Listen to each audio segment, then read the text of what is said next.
Senhores telespectadores, até hoje o nosso programa tem insistido especialmente sobre os aspectos geográficos. Como se lembram, subíamos sempre a um ponto alto, via-se uma terra ao longe, e além veio aquela vila, mas contávamos a história da terra. Bom, é muito importante, só que nesta altura praticamente demos volta ao país.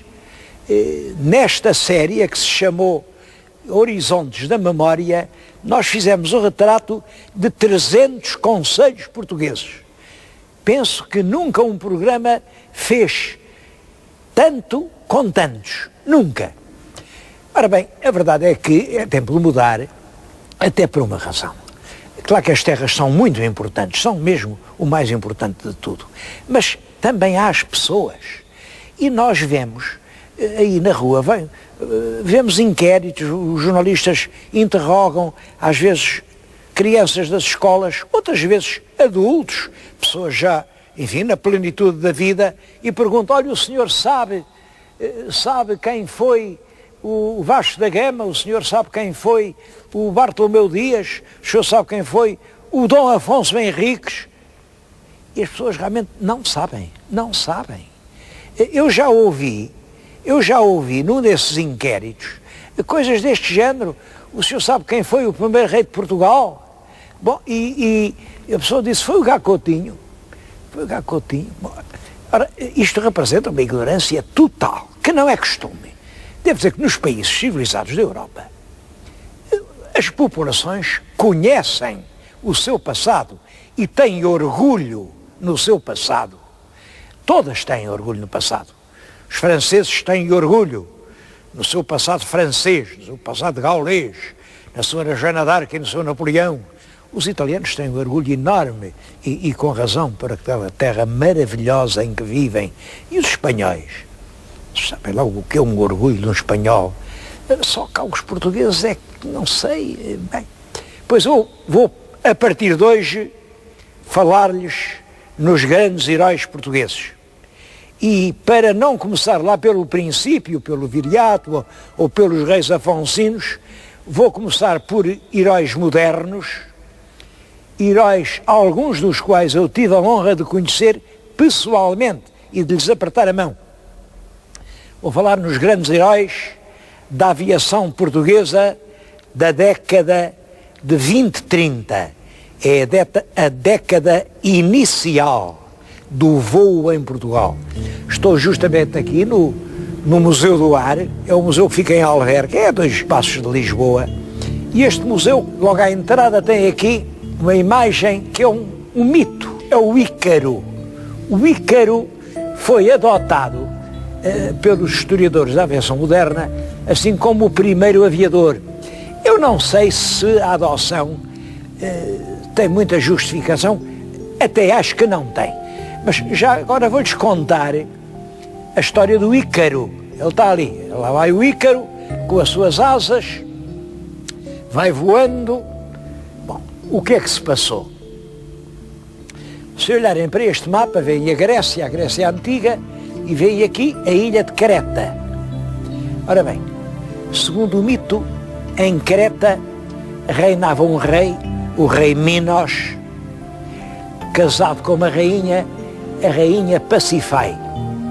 Bom, a rainha, acho que era um bocado insatisfeita, não se contentava com o rei Minos e quis dormir nem mais nem menos que com a grande e poderosa divindade dos mares, com o Poseidon.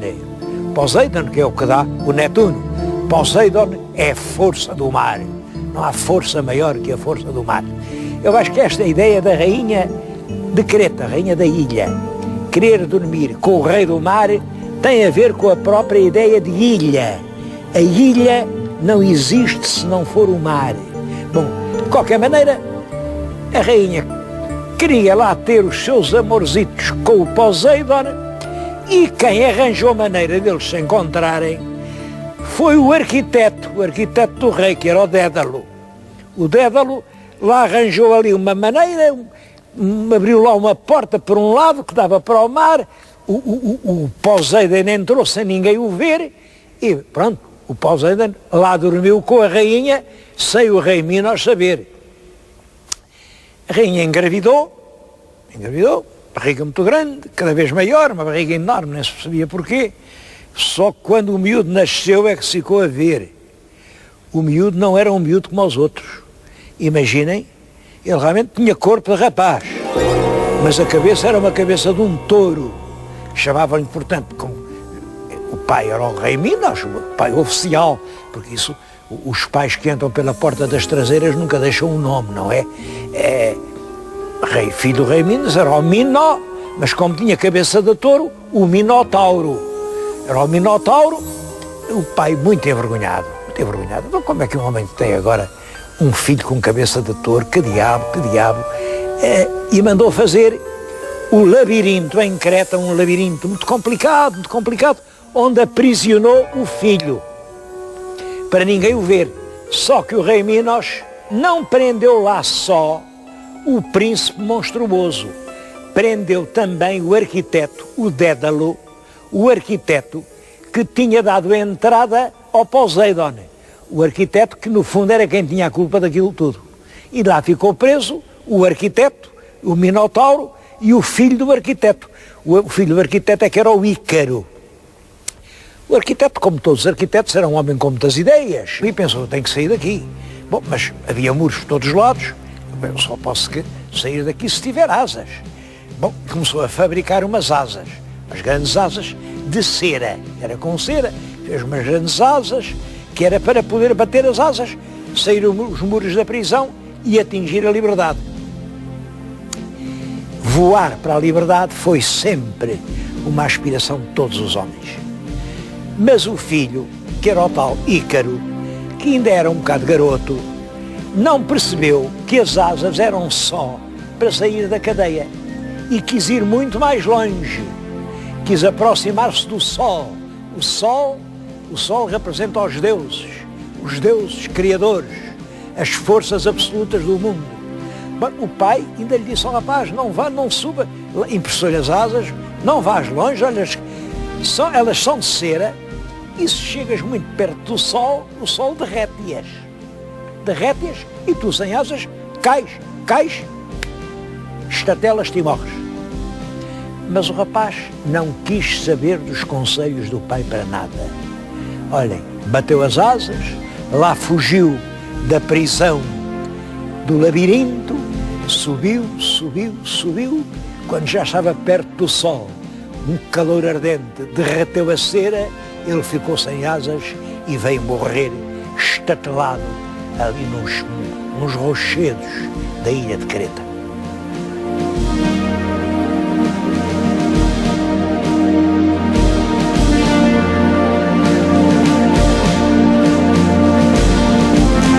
Bom, mas essa ideia de voar foi sempre uma aspiração humana. Um episódio de história de Portugal que muitos não conhecem é este. No século XVI, em 1540, exatamente em 20 de julho, um beirão, um rapaz, um João Torto, mandou fazer umas grandes asas, acho que eram asas de penas e de linho, e aqui do alto da Sé de Viseu atirou-se, julgando que batendo as asas conseguia subir. É claro, não subiu, desceu e veio espatifar-se, morreu aqui no terreiro da Sé de Viseu. Isto é 1540 e foi preciso muitos anos para que finalmente aparecesse uma ideia que tinha possibilidades de realização.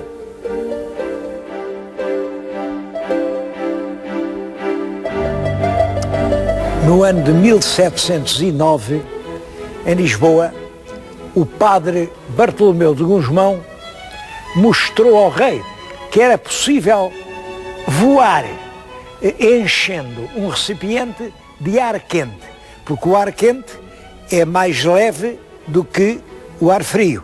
E, portanto, fazendo aqui um fogo, o ar aquecia e o balão subia. Esta experiência fez-se no Palácio Real, parece que se fez também ali nos terrenos da Ribeira, e o padre Bartolomeu de Gusmão tinha a ideia de fazer um balão dirigível. a ideia da passarola. A passarola era um balão, portanto, mais leve que o ar, mas que poderia ser dirigido e que, dizia ele, podia ter uma grande importância na ligação das várias terras que formavam o espaço português. Esta ideia do encher um recipiente de ar quente aparece uns anos depois, em 1783, em França, dos dois irmãos Montgolfier, e estes conseguiram que o balão subisse a cerca de 1.600 metros. Isto é um passo decisivo na história da conquista do ar. De qualquer maneira, eram balões cheios de algo que fosse mais leve que o ar. E o importante é, claro, o homem é mais pesado que o ar, portanto era preciso vencer essa batalha e voar num aparelho que fosse mais pesado que o ar. A partir dessa altura, todos os anos, houve novos voos de balão, cada vez com mais resultado. Há até a história de um voo português. Em 1903, dois portuenses, um Belchior e um Marques Almeida, fazem o balão lusitano, um grande balão que se levanta sobre o porto, simplesmente põe-se um vento que sopra no sentido do mar, o balão vai para o Atlântico e nunca mais se soube nem do balão nem dos aviadores. Bom, mas já nessa altura estava a lavrar uma ideia. A ideia era voar num aparelho que não fosse mais leve, mas sim mais pesado que o ar. Precisamente no mesmo ano em que se deu esse desastre no Porto, na América, os irmãos Wright inventaram um aparelho, um avião com hélice, era uma hélice que fazia andar o avião, tinha umas asas, e eles, depois de várias tentativas, conseguiram andar 284 metros em 59 segundos. Portanto, menos de um minuto, pouco menos. Esse é considerado oficialmente o primeiro voo, 284 metros, em cerca de um minuto, pelos irmãos Wright nos Estados Unidos. Mas há um brasileiro que também nessa altura anda à procura de bater esse recorde. É o Santos Dumont. Esta é uma réplica do avião de Santos Dumont, em que ele, em 1908, conseguiu voar 2 quilómetros na região de Paris. Como vê, o aparelho é de canas, é de bambu, é de uma fragilidade enorme, mas voou. A partir deste momento, a aviação vai entrar num rapidíssimo desenvolvimento.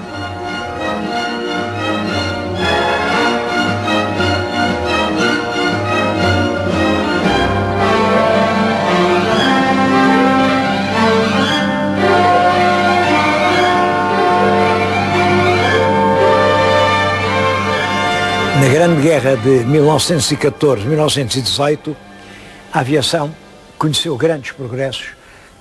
Os aviões foram adaptados a funções de combate.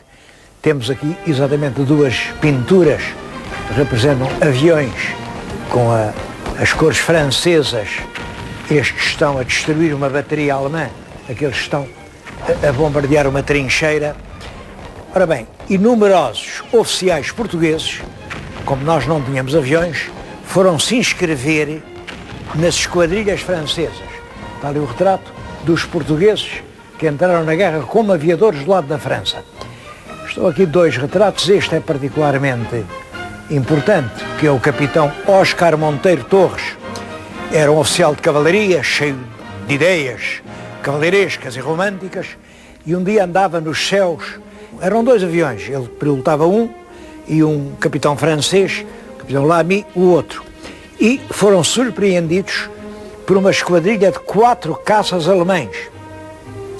Naturalmente que o capitão francês, levado pelo bom senso, foi-se embora. 2 contra 4 não pode ser. O português ficou sozinho e tentou destruir a esquadrilha alemã. Abateu o primeiro avião alemão, abateu o segundo avião alemão, já não tinha munições nessa altura, e dirigiu o seu avião para embater de frente com o terceiro avião alemão, escapou por pouco e nessa altura os alemães abateram-no e o avião foi cair já em solo alemão. Os alemães enterraram-no ao lado dos 2 pilotos alemães que ele tinha abatido e com as maiores honras militares. Era realmente um homem que honrava o seu país.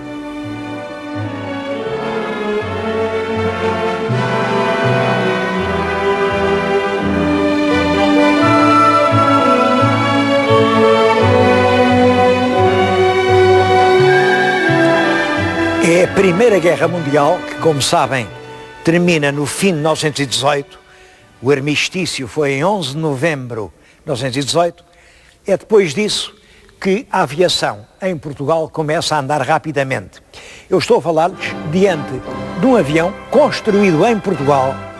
Foi num avião destes que Gago Coutinho voou pela primeira vez. Já não era nada novo. Foi num avião destes que o Sacadura Cabral dava instrução. O Sacadura Cabral está muito ligado aos progressos da aviação portuguesa.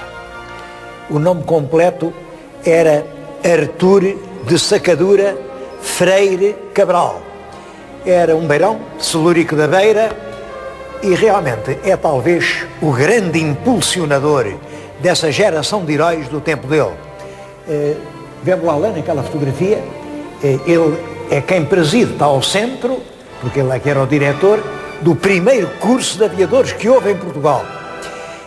É um homem de um grande caráter, de uma grande bravura. Tenho junto de mim uma carta, é uma carta do rei Dom Carlos, de 1902, portanto ainda Sacadura, era quase um desconhecido, passar-lhe um louvor por, em Moçambique, se ter deitado do navio ao mar para salvar um grumete que não sabia nadar e tinha caído à água, e ele, com risco da própria vida, salta do navio para salvar o rapaz. Ele fez uma grande parte da vida, exatamente como Gago Coutinho, em África, a marcar as fronteiras de Angola e de Moçambique. Se Angola e Moçambique chegaram até hoje como grandes países, devem isso em grande parte aos trabalhos dos geodésicos que andaram cuidadosamente a marcar a linha da fronteira. Entre eles, o Gago Coutinho, que apresentava-se sempre como geógrafo. Ele, ao morrer, não permitiu que lhe pusessem na campa senão este título, geógrafo. E o Sacadura Cabral, que o conheceu em Moçambique. É Sacadura Cabral quem tem o projeto de uma grande travessia atlântica desde Lisboa ao Rio de Janeiro. Bom, e para preparar isso, eles fizeram em 1921, Sacadura Cabral e o comandante Gago Coutinho, que era um grande geógrafo e que era, para questões de orientação, era considerado uma sumidade, são os dois, Gago Coutinho e Sacadura Cabral, que em 1921 voam desde Lisboa ao Funchal. Esse voo entusiasmou, evidentemente, os madeirenses, porque nunca ninguém tinha conseguido fazer essa travessia. E no ano seguinte, 22, dá-se a grande viagem Portugal-Brasil. Eu estou a falar-lhes diante de uma réplica exata do avião que levou os 2 aviadores portugueses até ao Rio de Janeiro. É uma réplica feita aqui, nas oficinas gerais de material aeronáutico, uma réplica preciosa, assim mesmo, apesar de ser uma réplica. Quem quiser ver o original, o próprio avião, ele está também em Lisboa, no Museu de Marinha. É uma das mais preciosas relíquias do nosso glorioso passado que hoje se guardam em Lisboa. Neste avião, 2 aviadores portugueses ligaram pela primeira vez os continentes americano e europeu. É claro, posso dizer, não, já antes, o Reed, depois foi almirante, nessa altura o tenente Reed, também voou desde a América à Europa, é verdade. Em 1919, o ano em que eu nasci, o tenente Reed fez essa viagem. Simplesmente, para marcar o caminho, os americanos puseram no mar, de tantas em tantas milhas, o navio de guerra. E de dia, o navio deitava fumo. E os aviadores viam ao longe o fumo, sabiam que o caminho era por ali. De noite, os navios acendiam as luzes todas. Portanto, os aviadores viam as luzes e foi guiados pelos navios de guerra estacionados, fizeram a viagem. Agora, viajar sem uma referência, desde a África aos Penedos de São Pedro e São Paulo, que é uma coisa mínima, uma ponta de rocha com 15 metros de altura, com uma certeza matemática. Eles, quando chegaram lá, tinham exatamente 2 litros de gasolina nos depósitos. Quer dizer, eles não podiam andar nem mais 1 quilómetro. Chegaram no momento exato, amararam ali. É claro que aí uma onda despedaçou um flutuador e foi preciso mudar de avião. Essa extraordinária viagem emocionou o mundo. Como disse nessa altura um grande historiador português, Jaime Cortesão, o mundo inteiro se iluminou com a pequena candeia da Casa Lusitana. Isso deu em 1922, que são anos difíceis, os anos do pós-guerra, os anos em que em Portugal tudo parece correr mal, os anos em que a moeda perde todo o seu valor, em que os portugueses pensam que a glória tinha chegado ao fim.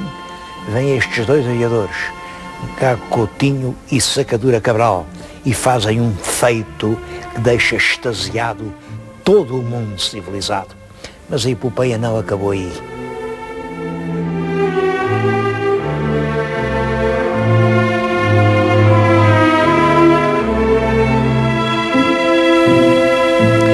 Os senhores telespectadores viram aquela fotografia do comandante Sacadura Cabral no meio dos seus alunos do primeiro curso de aviadores que havia em Portugal.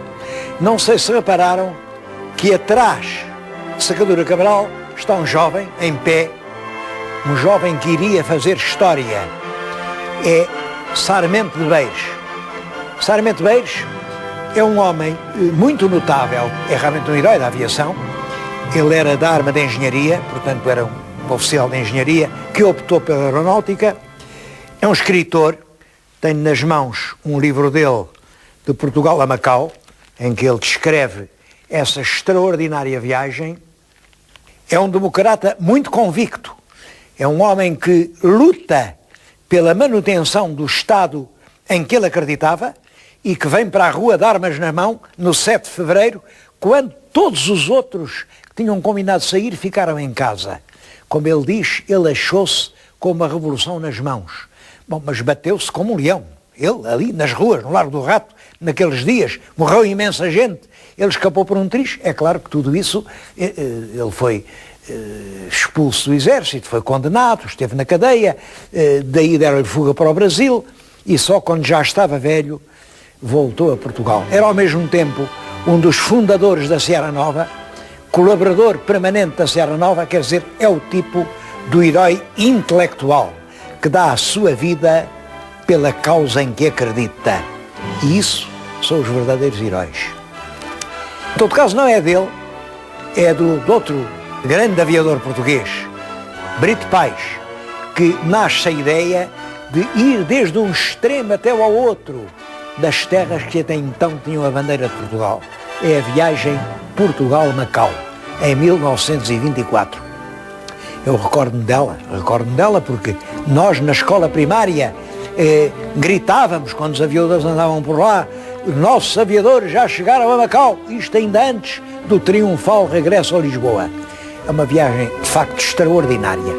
Fizeram num avião como este e a toda a extensão do avião mandaram escrever um verso de Camões: esta é a ditosa pátria, minha amada.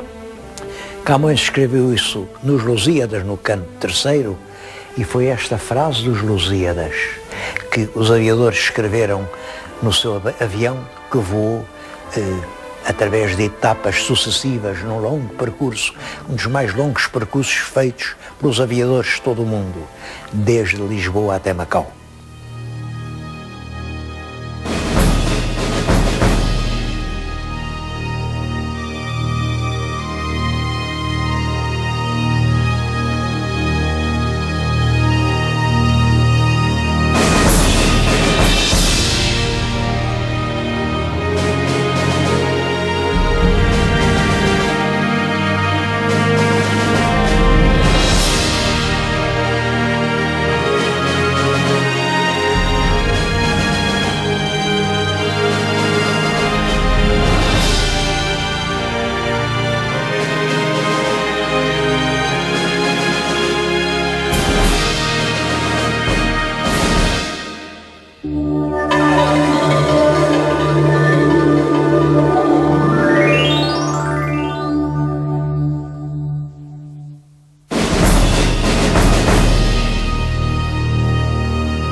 programa é patrocinado por Soluções Industriais e Domésticas Domplex.